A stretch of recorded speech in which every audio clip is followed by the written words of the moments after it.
И така, представям ви господин Онуфри. А ето и първият въпрос за 10 лева. Как се казва планетата, на която живеем? А. Земята.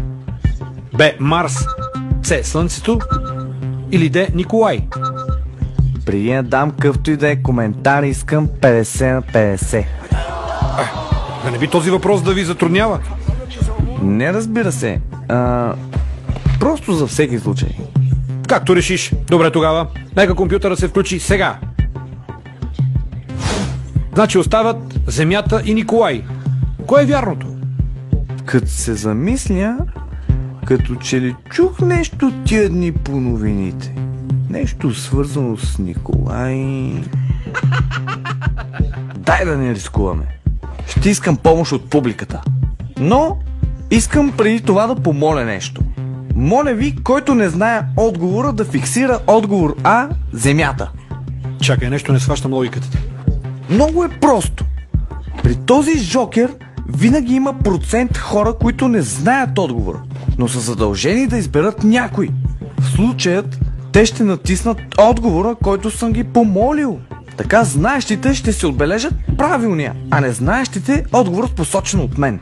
И накрая, дори да има 10% от другият отговор, ще знам, че той е верен. Защото щом са го посочили, въпреки че съм ги помолил да посочат другия, значи са знаели със сигурност, че е верен. Аз лично се оплетох. А ако самият отговор, който си посочил е верния, какво правим тогава? Това е най-добрият вариант. Тогава всички ще посочат него. Добре, разбрах, да видим. Моля ви, гласувайте. Изглежда странната ти логика има успех. 100% за отговор А. Явно и знаещите и незнаещите са посочили него. Или никой не е знаел отговора. В такъв случай всички са посочили отговор А. А всъщност правилният отговор да е Д. Мисля да поискам и третият си жокер. Ти ме разбиваш.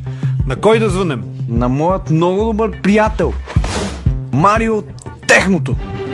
Окей, звъним на Марио Техното сега. Ало! Ало, Марио! Здравей, обаждаме се от любимото шоу на цяла България. Твоя приятел Онуфри ще ти зададе въпрос. По нашите правила 30 секунди започва да текат сега. Здрасти, Марио! Значи, как се казва планетата, на която живеем? А. Земята или Д. Николай? Чакай да проверя в гуглето. По-бързо! Земята. Мисля, че в последният момент каза Земята. Освен, ако не е искал да каже, Земята не е правилният отговор.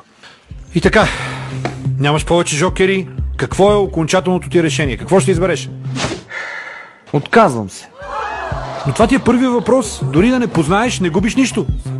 Няма значение. Аз дойдох да докажа, че и ние блондините имаме нещо тук. И мисля, че постигнах целта си. То са Онуфри, бе! И така, дами и господа, Онуфри приключи